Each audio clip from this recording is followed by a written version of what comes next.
Joining me now for her perspective on the allegation, the plans for the hearing, Senator Kirsten Gillibrand, Democrat of New York. Senator, first, do you understand what the goal of the hearing that Republicans have set for this Monday is? No, I think it's intended to be a sham hearing because they only want a he said, she said scenario. In fact, they should be allowing the FBI to do a complete background check now that they have this allegation, which has not been done, which is the normal course for any Supreme Court nominee. Is that the normal course that the FBI conducts a background investigation? Yes, for all nominees, for judges and for Supreme Court justices. And they need to do a complete investigation, and they haven't been able to do it because this is a new allegation. And so we shouldn't even have the hearing until the FBI completes their background check. So we just got word that Dr. Blasey Ford's lawyer has announced that she has written a letter, her client has written a letter to the committee asking for precisely that, asking that an FBI investigation be conducted before a hearing. What do you think happens next? Well, I think we should have that investigation because, as you mentioned, Dr. Anita Hill's editorial, she wrote that you really need to have a nonpartisan review of facts so that the senators can then use those facts as the basis to form their questions. If you have the sham hearing that is intended for Monday, it's just going to be set up to be just one word against the other, whereas there are corroborating witnesses. Why isn't his former colleague being questioned? Why isn't her therapist being questioned? There's corroborating evidence that should be brought to bear in this hearing. Yeah, what do you make of the fact that Senator Grassley and others seem to have no interest in Mark Judge, who is named as the other person present in the room during the alleged assault? They have no interest in hearing from him, and he has no interest in talking. So Mark Judge first should be questioned by the FBI, and that investigation should take place under oath. And then second, when they do have a hearing, he should have to answer questions by senators under oath as well. There's also talk, Susan Collins floated the following scenario for the hearing that I want to get your reaction to, which was, I had not heard of this idea, but take a listen and tell me what you think. It might be effective to have the two attorneys who are representing Judge Kavanaugh and Professor Ford do the questioning for the first round. What do you think of that? I think that would turn the hearing into a circus. It is not the job of outside lawyers to cross-examine witnesses in front of the Judiciary Committee. That is the job of the senators on the Judiciary Committee. And if the Republican senators are unwilling to do that, they shouldn't be on the committee.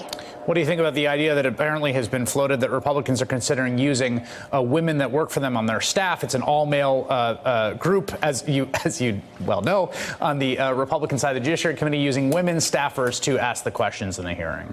I think that's an absurd idea. If they literally can't do their jobs as senators on the Judiciary Committee and need to ask female staffers to do it for them, then they should step down from the committee. It's their job. So let me ask you this. One thing I think that's unclear to a lot of people as they watch this unfold is, what are we trying to determine? Like, what's the thing that gets determined, and what's the standard of evidence that you're looking for? I mean, what, as someone who's going to vote, and I suspect I know how you would vote even before this allegation, but as someone who will vote if this nomination goes forward, like, what is your understanding of the benchmark or the standard you're looking for? Yeah. Well, the question is Judge Kavanaugh fit to be a Supreme Court justice? Does he have the character and the integrity that is necessary to be a justice? And if he has this violent background where he has assaulted a woman and covered her mouth when she's trying to scream, then why should be a justice on the Supreme Court with a lifetime appointment who's going to make fundamental decisions about women's lives? I don't think he's qualified because of his record on women's issues specifically. He doesn't believe that women should have the ability to make decisions about their reproductive freedom. He believes that your boss should decide whether or not you have access to birth control. And if he has this history, then he is unfit for the court, and he doesn't have the character and integrity. And you add to that, Chris, a lot of things that have been actually documented during these hearings that perhaps he wasn't straight in the last set of hearings when he received his confirmation for his last judgeship. There has been a lot of controversy around, there's been a lot of questions about sort of Me Too and accusations and the standards that we use for them, particularly in the political sphere, and the ways different parties have reacted to them. And Senator Franken's departure from the Senate, which was something you and other colleagues called for, although for some reason you get singled out for it, which I'm not clear about. But has been a sort of source of controversy ongoing. There are donors who have said they're unhappy with it, et cetera. I wonder what you think of that moment for the Democratic caucus, the Democratic Party in this era, at this particular moment when Judge Kavanaugh faces allegations? Well, the question is, do we value women? And that's the fundamental question. Do we believe women? Do we give them an ability to tell their story, to be heard, to have some measure of accountability? And, you know, sometimes it's very hard, and you have to do what's right even when it's hard, especially when it's hard. And so I think that this is a moment when there's a reckoning for the U.S. Senate. We need to have a proper hearing where this witness can tell her story, and that the corroborating witnesses can also be questioned, and so that they can tell their story. And it's really important that we have transparency and accountability. We should not relive the hearings that Anita Hill had to go through.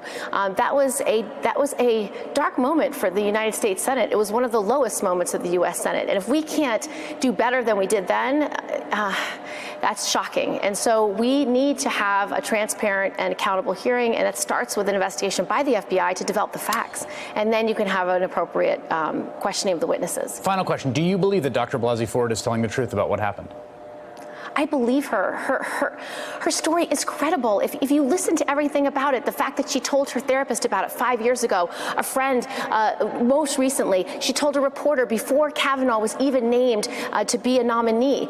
This is a woman who has endured trauma. And as experts have said, this is what trauma looks like. It gets relived much later in time. Right. A lot of you don't remember everything. You remember the most poignant moments. You remember the things that are seared into your memory and have affected you your whole life. I believe her. She is credible. She should be heard, and this Senate should treat her with respect and dignity that she deserves. All right, Senator Kirsten Gillibrand, thank you so much for being with me tonight.